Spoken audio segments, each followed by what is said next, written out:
Question today is, how did I think of OMAD?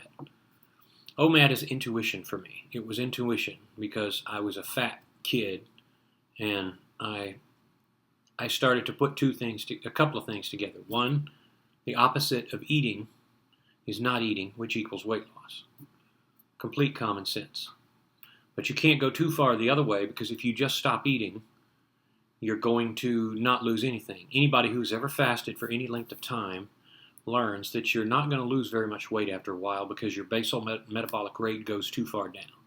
So you pretty much just coast along at very reduced output for a long period of time. Eventually you lose, but it's not the same. And of course, as soon as you stop, you go back and you gain everything and more that you did.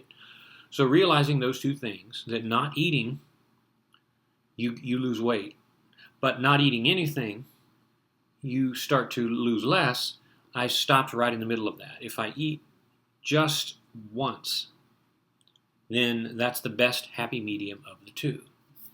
Well, then I ask myself, well, how do I make sure that I don't get too much? So I don't want to eat 6 meals worth of food in one meal. So I said, well, a good rule would be 1 plate, because you can fit a good amount of food that you like on a plate. That was how I conceived of OMAD. I tried it in high school. It worked beautifully. And then, of course, through my lack of wisdom and inability to maintain myself, that years went by, I became obese again, and here I am today, nearly 3 years in, maintaining.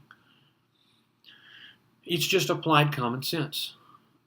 For those who are doing OMAD are finding it, and I'm getting emails all the time from people who say, that's the way they were eating before they had a weight problem. That's the way they started to eat when they realized they had a weight problem. OMAD is pretty intuitive. And of course, there's a lot to be said for the concept. It has been popularized on the internet. Intuitive eating. Well, it has the core philosophy has its problems. Anytime you make a system of something and you say it's intuitive, you automatically undo what you said, because nothing is really intuitive except the basics of life. But my incarnation of OMAD is the minimalist philosophy that applies to food. And I've said before, that foodies do horrible eating. The more you think about something, the more you make it a problem. The more you give a name to a form of abuse or some issue that you're having, the more you make it an issue. It's like talking to a selfish child on the playground. The more you argue with them, the more attention you give to the mischievous behavior, and therefore the bigger problem you have. So if you minimize food rather than maximize it, then you are far more effective. And it never ceases to amaze me how many people are always, the people who are the most food focused are always the ones that struggle the most with food addiction of some kind, because they're always thinking about it. They're always focused on it. They're always going back and forth on what it is they should do. That's the exact opposite of what you should do. You should remove your food from consideration. I have here a bag for my meal today. A couple of tacos from this place called Bill Miller. Some of you in the north don't know what that is, but it's a place down here. I can have this 5 days a week. I can bring this and maybe throw some fruit, some veggies in with it, and do that every day.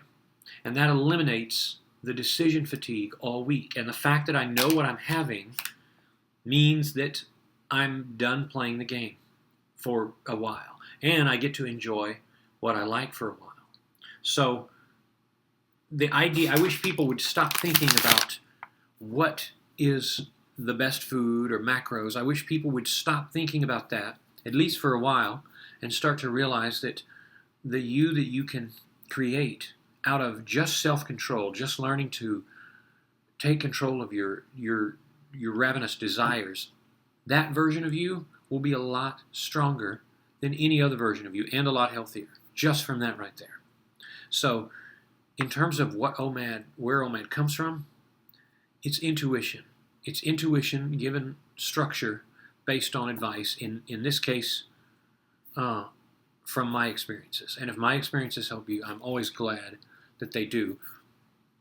But don't be tied down by the particulars.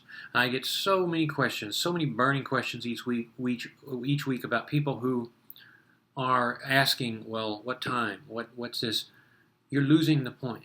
If you can control yourself and relegate the importance of food in your life to nearly nothing, then you will see the success and the mental peace that you are after. But if you must think about it, if you must go over it, again, it's like giving attention to a spoiled child. You're only going to make the problem worse. So back off from all of that. Change the role of food in your life, and you'll fall back on the importance of life itself. You'll have a more productive version of you, a better version of you, and every other thing you do, all of that energy spent focused on food and stuffing your face will go to other productive tasks, and you'll be a better version of yourself all around.